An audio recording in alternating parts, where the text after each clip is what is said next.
I've grown up as a handline fisherman my entire life. It's what I want to do for the rest of my life, and it's what I want to see being done. We're absolutely disrupting the value chain, and we're trying to put the power back in the hands of the fisher. So I'll do everything in my power to empower those communities and that style of fishing so that we still have it tomorrow. No lady in a bikini wants to see a smelly fisherman. And, that's the kind of perception that is still pervasive. This is the type of fishery we should be heroing. And these are the type of fishermen we should be heroing, as they are really custodians of the ocean.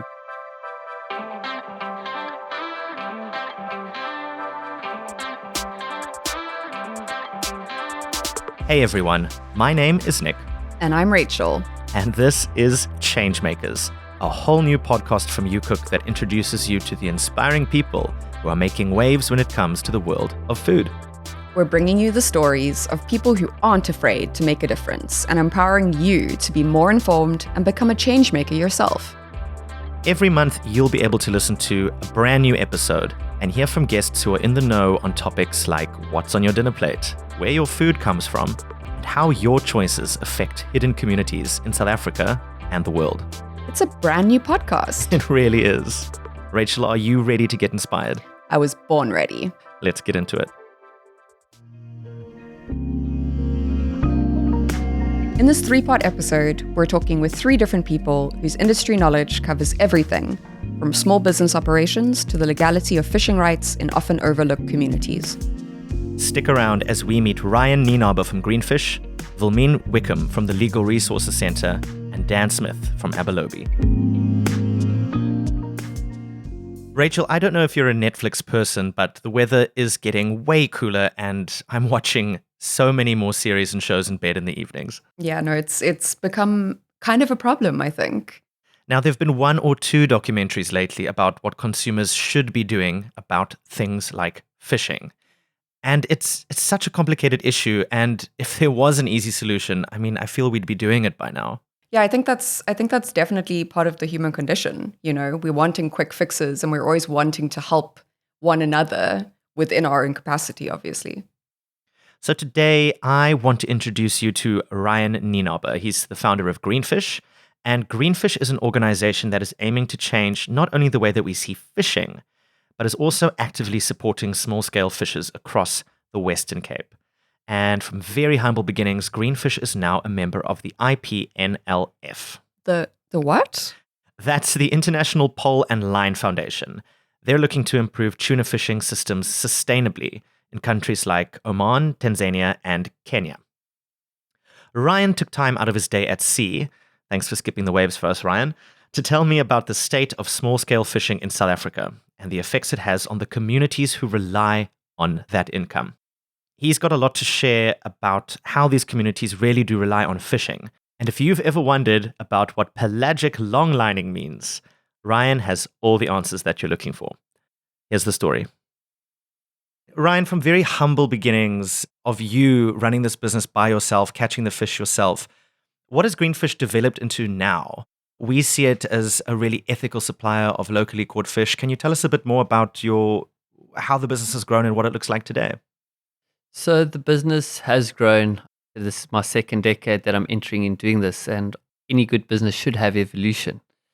I think a core part of why we're still going the way we are is nothing has changed in the regard that are still using the same boats that we originally started with. The same practices and people that we supported back then are the same people we're using now. As I've grown, or as the brand Greenfish has grown, the people around and the suppliers have grown with me. So Greenfish was formally registered in 2010 as a name and as a trademark. And from there, we've grown the business and been able to build around what we do. And 2020, obviously a big turning point for a lot of businesses. We found ourselves predominantly as a supplier to restaurants and into the trade, now having interaction with the public. And opposed to me being a daily fishmonger and a fisherman, I found myself becoming more and more of an educator.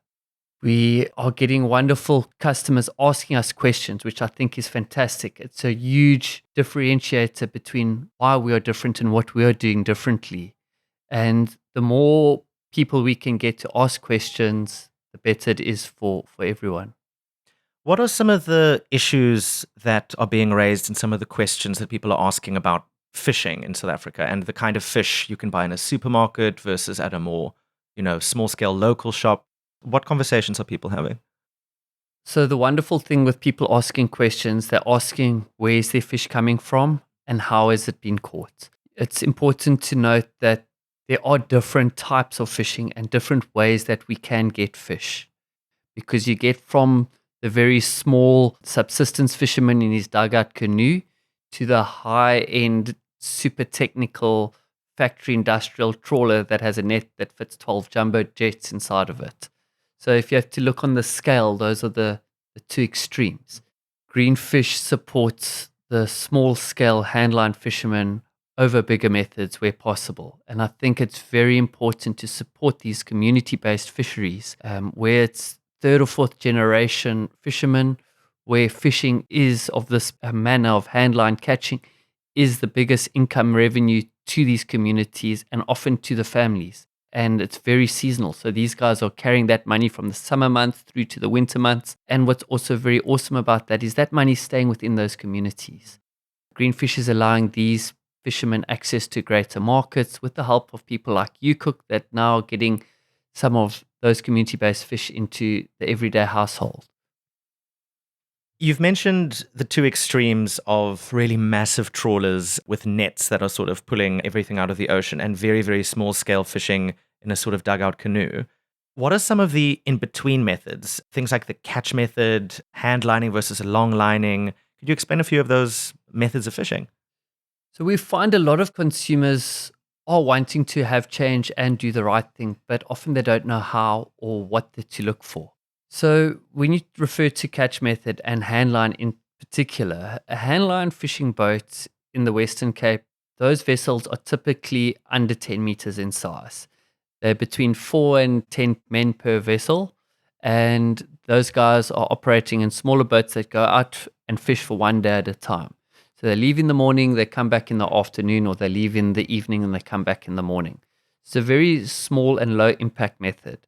These guys fish with very limiting factors such as seasons and weather and gear. Their gear is very restrictive as it's literally one fishing line with a hook at the end of it, and the fisherman on the top is manning that line consistently. The benefit of that is that they don't catch anything that they're not intending to catch. So by manning your line, you don't hook a turtle or a dolphin or a seabird. Unlike some of the other methods, you just mentioned long lining. There's two major types of long lining in South Africa. There's pelagic long lining, which is along the surface, and there's long lining along the bottom, which often is targeting hake and kingklip. Those lines are not manned consistently. That's a long string of hooks with bait, and they are left to soak overnight. That sector has had a bad reputation in the past for catching lots of things that they weren't intending to catch. They're always doing improvements, which is fantastic to help reduce the impact they're having on birds and mammals. But still, what they would catch typically in a day or in a trip, a subsistence or small-scale fisherman won't catch in a year. So we really have to look at the biomass being taken out by the different sectors and see, hey guys, which is the more sustainable options or what is having the lower impact on the environment. Ultimately, we all want fisheries where we can sustainably harvest every year without taking away from the initial mass, which is reproducing for us every year, so that we can fish these things long into the future. Greenfish will always support catch method over anything else where possible. Catch method will give you how sustainable something is due to, is there any ghost fishing? Is there any bycatch? Is there any destruction to the seabed? What socioeconomic responsibilities and impacts are we having? In those communities, small-scale fishing creates more jobs per ton of fish harvested than some of the larger, more industrial methods that are out there.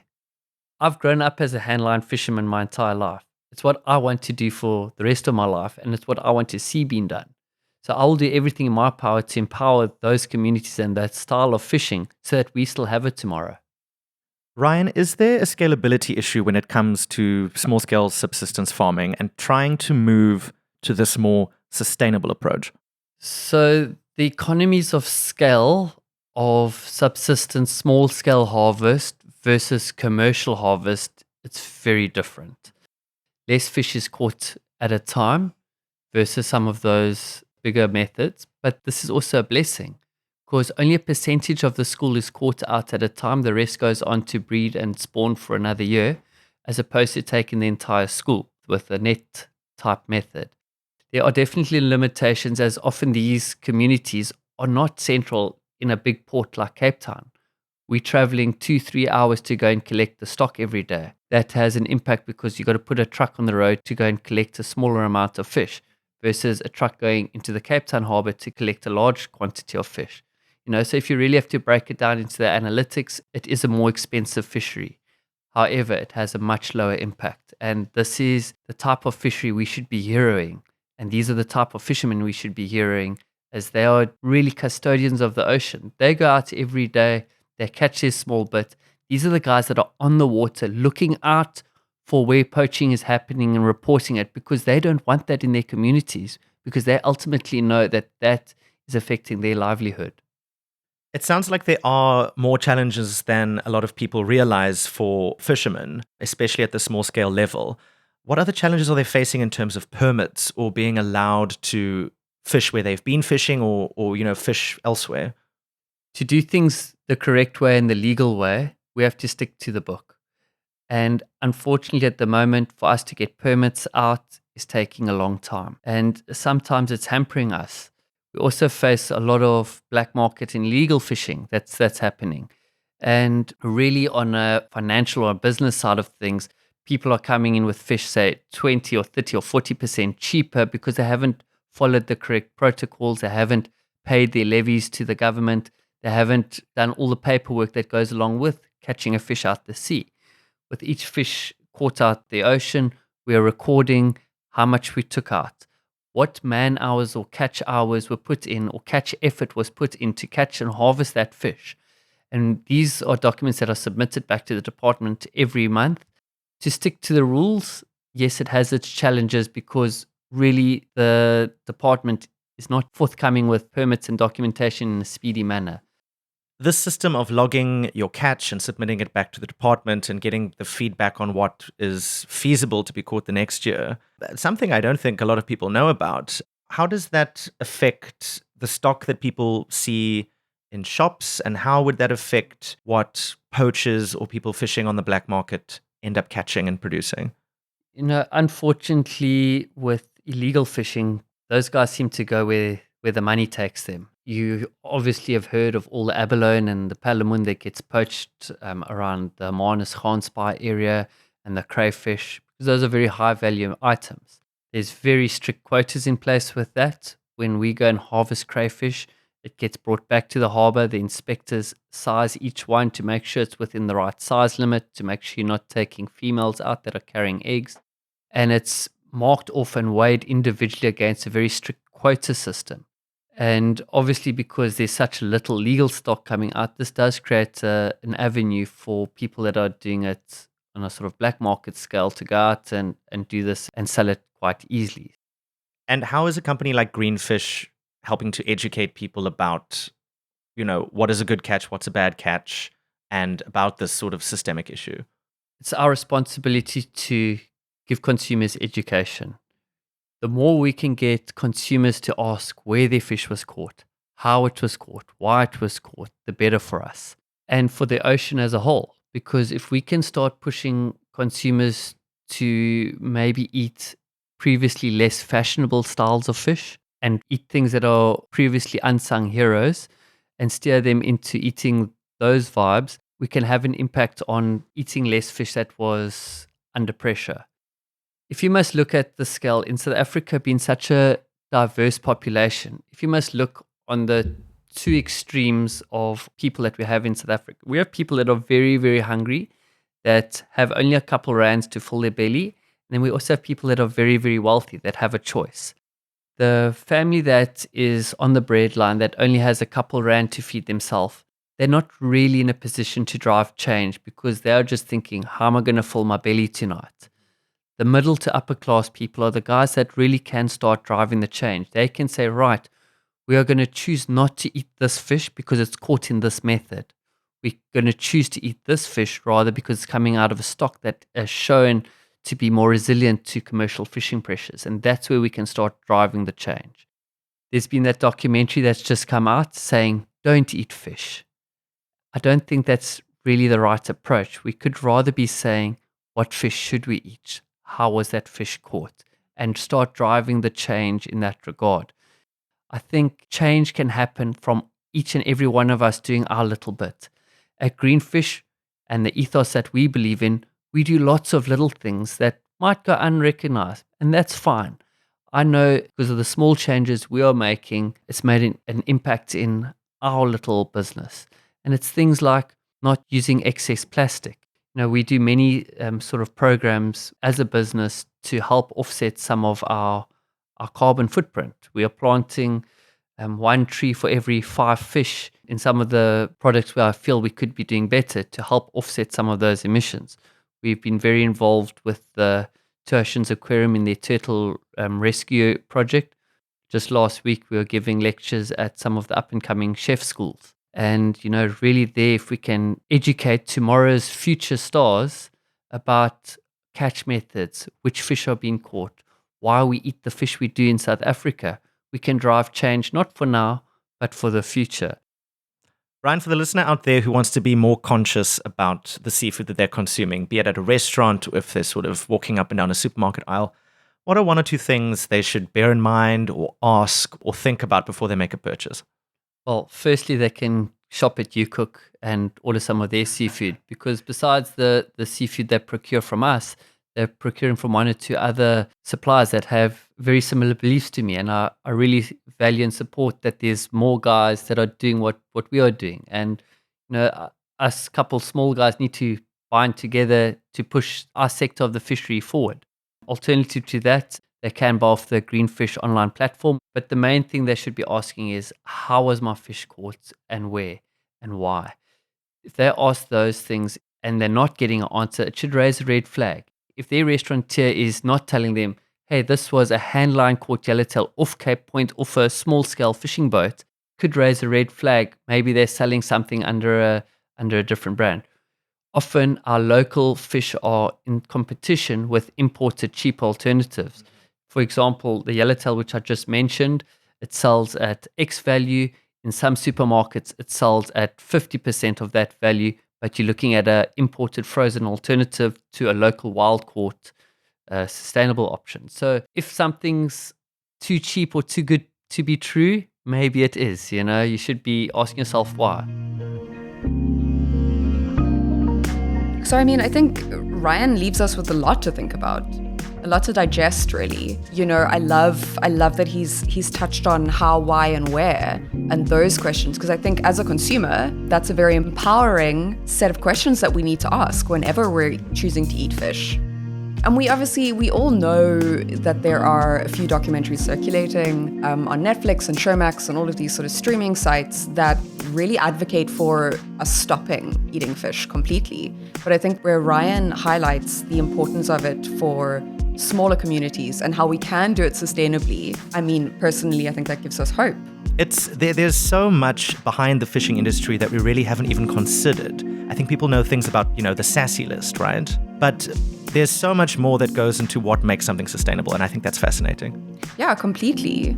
I love the part where he's empowering us with these questions that we can ask before we're making any sort of decision through our food journeys. And the next time I'm at a restaurant, it's the first question I'm going to have for that waiter. I hope he's ready. So Ryan from Greenfish touches very nicely on the catch side of fishing and the empowerment of small communities. I also think it's important that we dive deeper into these communities, which is why I sat down with Wilmien Wicomb to have a chat. I'm ready to dive deeper. So Wilmien is an attorney in the Constitutional Litigation Unit at the Legal Resources Centre, which is a public interest law firm in South Africa. Wilmien specializes in issues of customary law and community governance systems, as well as related access to resource issues, and her main focus is working groups on extractive industries. As a former student of the law, I am very into this. She also litigates on traditional leadership disputes with the intention of asserting the inherent democratic principles of customary law. So, Let's hear what Wilmien has to say. I started working at the LRC in 2009. And from the beginning, I was drawn to work on land, but also in particular around issues of customary law or indigenous law. And from that, really, my interest in fishing was a natural progression, because worldwide, I think we've seen more and more the recognition of small-scale communities as customary or traditional or indigenous communities with those kinds of rights. And the protection of those communities have really increased significantly over the last decades. And it was natural for South Africa to follow the same route. So for the last 10 years, I've worked with small-scale fishing communities. A lot of that work has been around implementing the Kenneth George judgment. So this was a case that the LRC brought in 2005, 2006. It was on behalf of small-scale fishing communities across the country. And it was a litigation launched in the Equality Court, because these fishers said that the legal framework, which is called the Marine Living Resources Act, that it was discriminating against them because they were not able to access the permits that the minister was granting. So at the time, the MLRA, the legislation, provided for only 3 categories of fishers: commercial, which is obviously the biggest sector, recreational, which is also a surprisingly big sector in South Africa, and then thirdly, subsistence. And subsistence was defined as people who, only fished to eat. And most fishing communities around our coastline have been fishing for generations.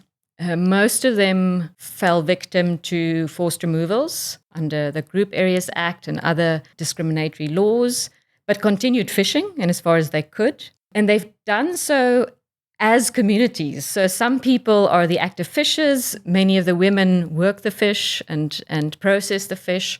And as communities, this was a kind of communal income of these communities. So they didn't fit a commercial category because they don't use big boats and high gear technology.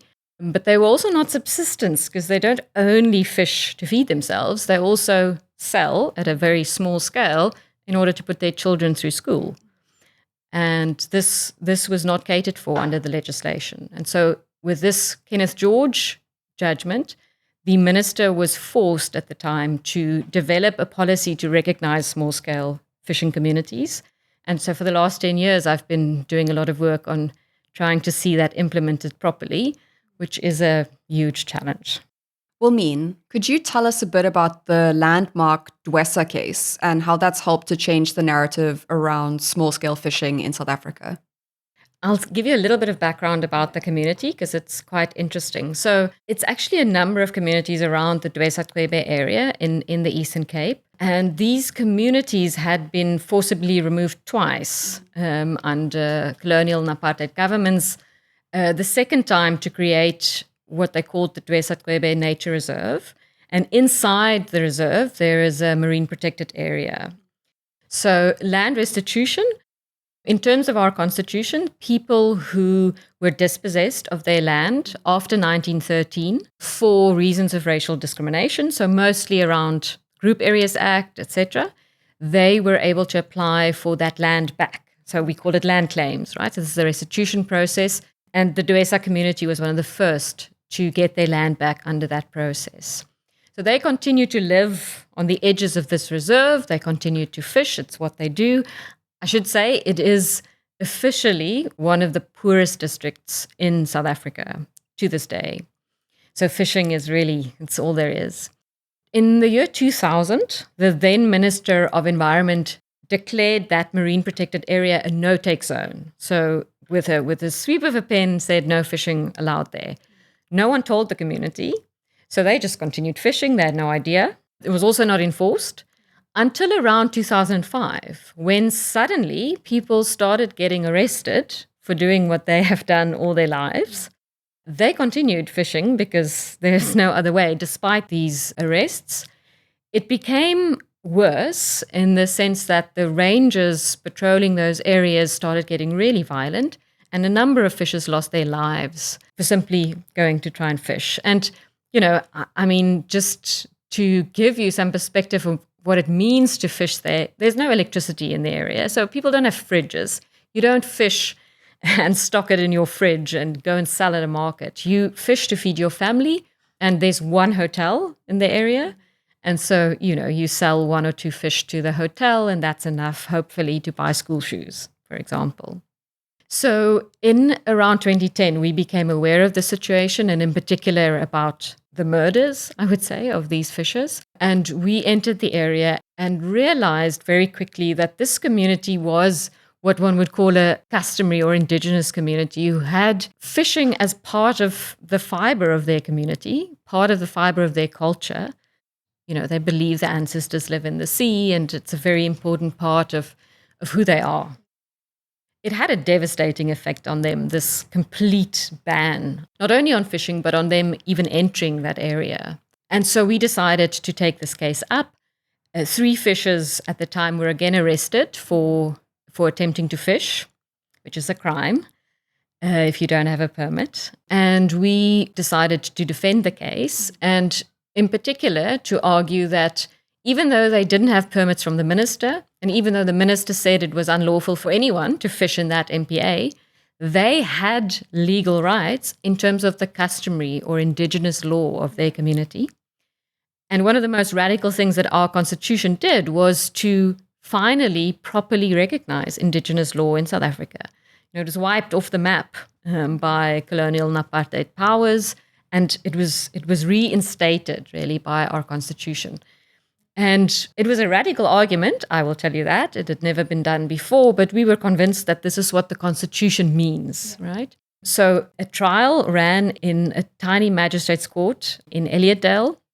We lost the case in the magistrate's court and in the High Court, but in the Supreme Court of Appeal in Bloemfontein in 2018, surprisingly, because it's normally the most conservative court in the country, the judges agreed with us and said there's no other way of looking at the Constitution. It clearly recognizes customary rights, and the minister cannot decide without any explanation to ignore these rights. So that did, make a radical change to how the minister is supposed to identify and recognize indigenous rights.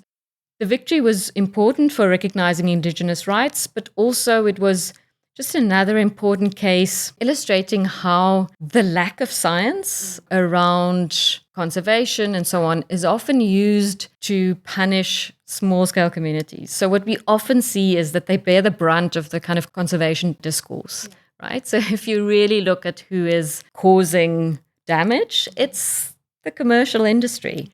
Recreational fishing is almost entirely unregulated in South Africa. And so it's not really even clear what the impact of recreational fishing is. And yet the hammer comes down on small-scale communities who are fishing to feed themselves. And my understanding of the Constitution and of the kind of transformation that we want to see in South Africa is that they should be the first ones to get the right to fish before others who do it for fun or who do it for large-scale commercial interests. So, do you feel that the public perception of small-scale fishers is directly affecting government legislation? I do. We've seen examples of that across the country. Let me give you one example, which is in Langebaan, where there is a small-scale net fishing community in Langebaan. By all accounts, it is the only kind of sustainable small-scale net fishing community in the country. Small community. The fishers count maybe 25. But the scientists, and when I talk about scientists, I talk about government scientists, they don't like them because they have bycatch in their nets. So they sometimes, inadvertently, they catch some unsustainable fish. We brought a court case and we challenged the assumptions behind that, because at the same time as that these fishers were stopped from fishing in certain areas of the Langebaan Lagoon, which would be sustainable for them, at the same time, recreational fishers were fishing unregulated and taking out enormous amounts of the very same fish that they were concerned about in the bycatch of the small-scale fishers. I mean, it was not even possible to compare the impact of the recreational fishers with the small-scale fishers. And we took the case to the Equality Court, and we said, we think this is pure racial discrimination. And it became a case of science versus science, right? So you had scientists on their side trying to say that it is justified what they're doing. And we had scientists saying it simply is not justified. And I would go as far as saying that we knew that there was data available showing that the impact of the small-scale fishers was minimal. And that data was really being buried. And we had to use the court process to bring that data to light. And the fishers won. The court said they simply cannot see that there is reason to discriminate against these small-scale fishers. Now, that's an extreme example of the impact of that perception, but we see it all along the coastline. And some of that is also that there is this notion, which I think comes from 30 years ago, of us wanting this pristine coastline where you really only want to see beautiful holiday makers and recreational fishers here and there, and you don't want to see poor people. And tourists don't want to see that. And when I say that, it sounds outrageous, but we've seen government officials, and in particular scientists, saying things in writing like, no lady in a bikini wants to see a smelly fisherman. And, that's the kind of perception that is still pervasive. And it is incredible, the impact that is having on the regulation of our industry. And I think, what we then see is in the last 5 years or so, the impact of mining, of oil and gas and other kind of ocean mining, that has really started to increase. It's something that government is pushing through its blue economy. And ironically, you see those same lobbies, the recreational and commercial lobby, now trying to kind of buddy up to the small-scale fishers because they realize the best argument against that is poverty. So for the first time, they see it in their interest to fight for the recognition of the small-scale fishers. But it, to me, is quite cynical because it really is about trying to stop mining, which is a legitimate aim and objective. And I think we all should be fighting for that because it is dangerous. But, on the whole, small-scale fishers bear the brunt of conservation and other types of regulation. What overarching battle are you and the fishers fighting to benefit both them and the public at large, I suppose? So I think the big battle for small-scale communities is about establishing them as a sector with credibility and with their own, their own agency. So we come from a history of the last 100 years of complete individualization of fishing permits and a focus on one thing only, which is large-scale commercial fishing. And that's still where we are. So within that context, we've recreated recognition of communities fishing in a sustainable manner. But, you don't just recreate that overnight. You're struggling with the dominance of the commercial sector. So for small-scale fishers to find their voice and find their markets within that context is difficult. In particular, given all the perceptions, they're often seen as poachers for no other reason that they're small-scale fishers. So that's a struggle.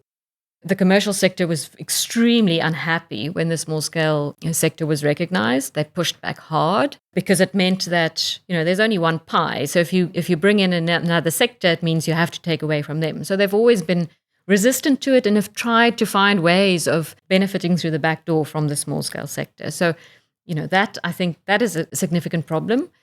And you have the difficulty of these communities having internal struggles and internal problems of years of being not recognized, being poor, and therefore very often caught in very unhealthy marketing relations, ties sometimes to organized crime, which is ironic because they're doing something lawful, but they have over years, to survive, some difficult and unhealthy connections have been made. And so all those things have to be overcome, and that's really difficult. And it's about strengthening those communities in themselves, right? So that they're no longer dependent on the minister or dependent on a marketer, but that they that they really grow their own agency. I think that's really a very important struggle for these communities, and they need all the support they can get to do that. And so from the department, what we really want is that they recognize that, and that they recognize that it's to everyone's advantage, and it's certainly to the advantage of a sustainable future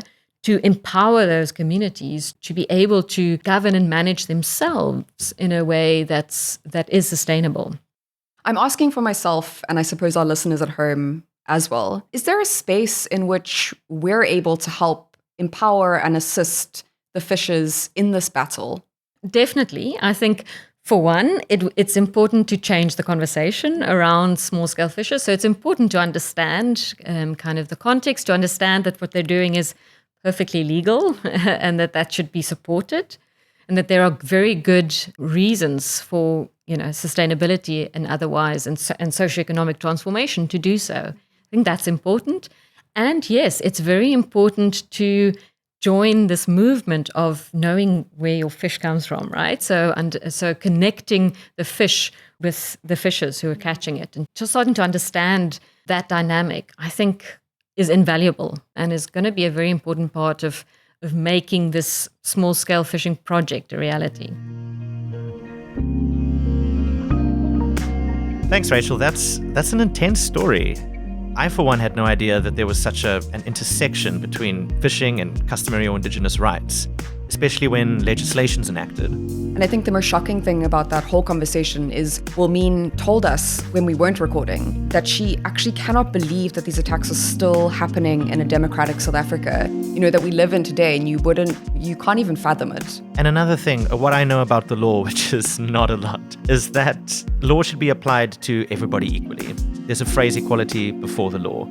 But the law also doesn't take into account unconscious bias, which is clearly a massive problem for these communities who are fishing to survive.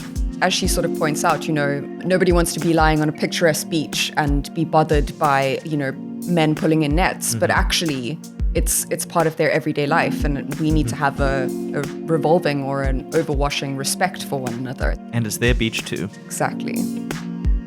We're living in a time where tech rules much of our lives, from how we get around to how we connect with people. I don't know about you, but my screen time is at an all-time high these days. I'm reaching about 2 hours a day on Instagram. Shameful. Only 2. I won't talk about mine. But there is one app that is actually putting the human element back into fishing, which is especially needed at a time where we've ironically become more disconnected than ever. In our third and final story today, I spoke to Daniel Smith, fittingly over Zoom, about how he's helping to reconnect people with food. Now, Dan is part of an organization called Abalobi, which is a social enterprise based in South Africa and that's dedicated to improving sustainability. Abalobi has a broad set of digital services, including an app that is designed to empower small-scale fishers by letting them set their own prices for their catch.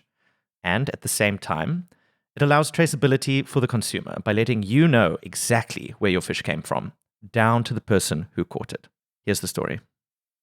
This question of sustainability, it's something that I'm grappling with. It's something that we're grappling with as an organization at Abalobi. It's something that we're incredibly excited by. But importantly, I think it's something that we need to look at as a place to get to, as opposed to a place that is. And we're wanting to bring the fishers that we work with on that journey and into that space to be able to have these conversations. Dan, let's start the conversation with you telling us exactly what Abalobi is and what you guys do. So my name is Daniel Smith. I'm the marketplace buyer manager. And Abalobi as an organization we're a tech startup, and we've built tech with small scale fishers to really disrupt the value chain and to better position fishers, specifically small scale fishers, in the context of the fishery. And like I said, this conversation around sustainability and how we get there. So yeah, we're based in South Africa, but really are running projects that are kicking off all over the world, which we're really excited about, but very proud to have our roots here in Cape Town, South Africa. Dan, what kind of need did you identify for Abalobi to come into fruition and for it to grow into the organization that it is today? Nick, it's such an important question. And what we as an organization have done and have recognized is a space within South Africa, but also globally in the conversation around sustainability and around small-scale fishes specifically. And that question is, how do we better position those fishes that are often marginalized, often excluded in the value chain? And the main goal is to put these fishes front and center, to try, through the use of technology, better position these people, these business owners, these communities to be recognized on the one hand, but on the other hand, have a tool that they can better manage their resource and start to engage with the data that is collected by them to help inform their decision-making process, and ultimately have this conversation around how we get to sustainability. And I think the main part of that is, who better to incentivize than those fishers that are relying on that resource, or that are going out to actually do the act of fishing? Who better to incentivize to look after that resource than the people that rely on them? So it's a human story. It's a story about these fishers, these communities, these people within these communities making use of technology to really put themselves in a better position and use this tool and things like mobile technology that are so accessible to many. And like I said, put them in the best possible position to look after the resource and to sustain their families and communities. Let's talk about the tools and the platform itself and how they're utilized by fishing communities. What is it like for a fisher to use it on a day-to-day basis? So there are a few different parts to the Abalobi organization and maybe just some background and context. So there are a suite of mobile apps that as an organization we've developed. In the space of the marketplace, we have co-developed the Abalobi marketplace app with small-scale fishers. The journey really starts with the Abalobi Fisher app. And that is the app, as I'm sure you understand, is in the hands of the fisher. So he or she are able to log their catch and record the information associated with that day of fishing. And that includes things like petrol, the expenses that were incurred on that particular day, oil, bait, food on the boat for the day that the crew members went out. And really to capture that all in a digital logbook is what the Abalobi Fisher app provides. More than that, the fishers are logging a catch for sale. So the Fisher app is linked to the marketplace. And maybe if I jump across to the marketplace, as a buyer, essentially what you're doing is you're looking through a window into a small-scale fishing community, into the Langebans, Lambert's Bay, and Struisbaai communities digitally. So you're seeing a catch of the day that is freshly caught, landed by a small-scale fisher in community, and you're alerted to what that catch is. It's seasonal, it's super fresh, and it's direct from the source. And that really has been incredibly valuable for a number of different reasons and a number of different kind of players in this value chain, from the buyer all the way to the fisher. And there are a number of points in between where quality obviously plays an important part, and I'm starting to get into the details. But part of those details are, once again, the women within the story being highlighted and contributing and being equitably paid for that time and effort, and really trying to spread that income to as many different places as possible, but really to the people that are adding value in the system, importantly. So like I said, that fish kind of travels digitally, and often before it has even left these communities, that fish is sold to a buyer, which is really amazing. And for a fisher to know that that is a guaranteed price has been absolutely critical. Often in the traditional system, small-scale fishers are subject to the price that they're offered. They are price takers, where in this case, they are now price setters. So it kind of switches the power dynamic and turns things a bit on its head. We're absolutely disrupting the value chain, and we're trying to, like I said a bit earlier, put the power back in the hands of the fisher. How do these kind of marketplace apps help with traceability of fish? You know, there's a big conversation around people wanting to know where their catch comes from, be it at a restaurant or from a shop. So how does Abalobi's app help with this dialogue? It's quite tricky to know as a consumer what to trust, who to trust. And again, coming back to this idea of sustainability, we're obviously working really hard to bring in the human element into this conversation, and this traceability technology helps us do that. So the log is recorded and travels through the use of a QR code. a buyer is able to engage and interact with the story behind the seafood. And that is the fish with a story concept that we've come up with. And with the fishes are now reaching markets that before was never possible. That traceability is one of the cornerstones to our organization. And it allows you to not only know who caught your fish, but also where it actually came from. You can see an image of that fish through the hook to cook story, which is what we're calling the actual story when scanning that QR code. Not only can you see what species it is, but you can see exactly who caught it. You can put a face to the name, to the person who landed that fish. You can connect with the fisher. And this is such an important part and where we've found real meaning and value to the fishers that are engaging with us and engaging with their buyers. But where you can send a text message to that fisher, and that recognition really resonates. When it comes to the idea of an equitable partnership, have you seen an upliftment in this regard? What has the effect been on the communities that are catching and selling the fish? How have they grown and how are they responding to using Abalobi? The growth has been incredible and it's been steady in some ways, but considering where many of these fishes have come from, it's been a huge lift out of a cycle of poverty. And where fishers have gone from earning perhaps 10 or 15 rand a kilogram, they're now earning 3 to 4, sometimes 5 times as much as they were before. That's a huge impact for a family that are really struggling to put food on the table. And I think important to highlight that this isn't just 1 or 2 communities. We've managed to get 9 different fishing communities along the coast of South Africa engaging in this program of ours and really starting to engage with the technology. We've had almost 10 million rand that is paid directly to fishers into their fishing communities, into their bank accounts of those skippers and those quality control men and women. That's been across almost 10,000 orders and almost 70 different species. Another cornerstone of the values of what we're doing and why we're doing this is the transparency behind the story. You as a buyer know exactly how much that fisher is getting for his or her catch. And that, I think, from a consumer's point of view is critical and is really a bit of a game changer in this conversation. There are a number of frightening statistics in South Africa, such as up to 45% of fish being mislabeled by larger corporations.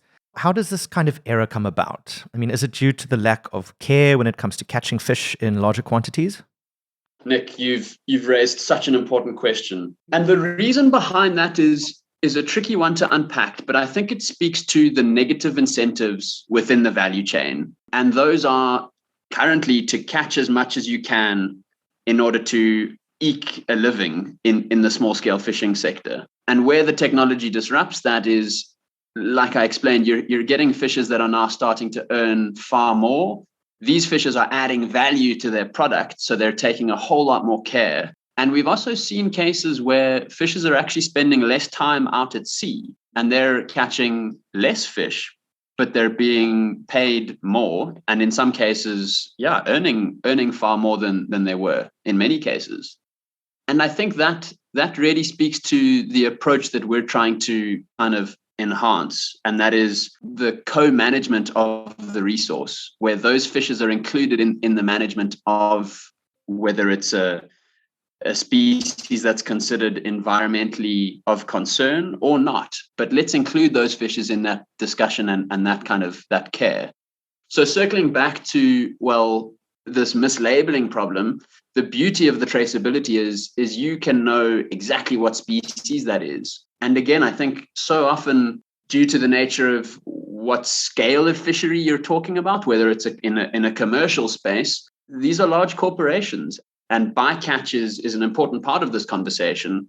And where the small scale fishers are using low impact fishing methods, but really trying to harness and look carefully at the catch method and ensuring that information travels throughout the value chain. And I suppose as consumers, we're asking these difficult questions, which really need to be asked, whether it's at the supermarket or at the tables of the restaurants that one's eating at. Let's challenge those consumers and those buyers and really dig a bit deeper behind the provenance of seafood and of where our food is coming from. Recent documentaries are pushing the messaging around abandoning fishing completely at every level of the industry. There's definitely a conversation to be had here about the effects this would have, especially on people. So what do you make of this viewpoint? Sure. So that is a tricky one to navigate. But really what we've shown in the technology that we've used is there is another way. There is a solution here. And importantly, the devil is in the detail. To purport one solution across a global problem, across seas, borders, it doesn't seem like a tangible, sustainable solution or direction. And considering that 120 million people rely on the fisheries sector, to cut that out, that just doesn't seem sustainable or doesn't seem an option. And I think from the work that we're doing, we're trying to highlight and really dive deep into the problems that lie within the fishery space. And we're seeing that it is working. And there are guidelines. There is a lot of information out there that speaks to the sustainable fisheries guidelines and organizations like the Food and Agricultural Organization that are working tirelessly to encourage, facilitate, and really move toward this sustainable option. We're living in a kind of technological era, and let's get creative. Let's tackle this problem head on with the people that are relying on the resource. Organizations like Abalobi are helping to offer solutions to a lot of problems in the fishing industry. But what more can we as consumers do to help drive this better approach to sourcing and to eating? Nick, there are so many resources out there. So, first off, I suppose I'd encourage everyone listening to download the Abalobi Marketplace app. That is one very tangible, real way that you can get involved. We're not asking for a donation. We're not asking for anything other than sourcing your fish through a platform like Abalobi, where you're able to know the full story. And you can recognize that human element and the people that have put the time and effort into catching, procuring that product. And in this case, it's beautiful, fresh fish. And then I suppose asking those difficult questions, as I mentioned a bit earlier, at the tables, at the supermarkets, where there's an opportunity, find out a little bit more. See if you get an answer that you're really satisfied with as far as what the actual source of that fish or food is. So what I found very interesting about that conversation that you and Dan had was how focused it is on a reposition of power, especially within education. Just from a consumer's perspective, and obviously I'm not a fisher, I'm a consumer. So knowing that there is an app out there that will allow me to directly buy from a small-scale fisher and empower them, and ensure that they are able to support their families and their communities, that's for me is such a beautiful takeaway. I like how you said takeaway, because the next time I'm getting my whatever fish it may be takeaway, I'm gonna bear in mind that there are platforms like Abalobi that allow you to see exactly where your fish has come from and who caught it. It creates a beautiful relationship between you and the small scale fisher. Yeah, for me that's such an important thing, because we've lost that completely. We don't have any link between the man that's picked our vegetables or woman. And it's nice to have a full circle back to that, especially in this weird time that we're living in. It's technology being used for good. Yeah. Well, we hope we've given you some answers, but more importantly, helped you remember to keep asking the right questions. And a big thank you goes to the experts who joined us and so generously shared their knowledge. You can look out for the next episode of Changemakers that has everything to do with what you're drinking on a Friday night. In fact, hit the subscribe button wherever you're listening, and the episode will arrive on your podcast app of choice. It's pretty neat, right? It's amazing what technology can do these days. If you know someone who'll love this podcast, hit the share button. Sharing is caring after all, and we appreciate each and every listener. And that's our episode for today on sustainability at sea. My name is Nick. And I'm Rachel. And this is the Changemakers podcast, produced by Showcast.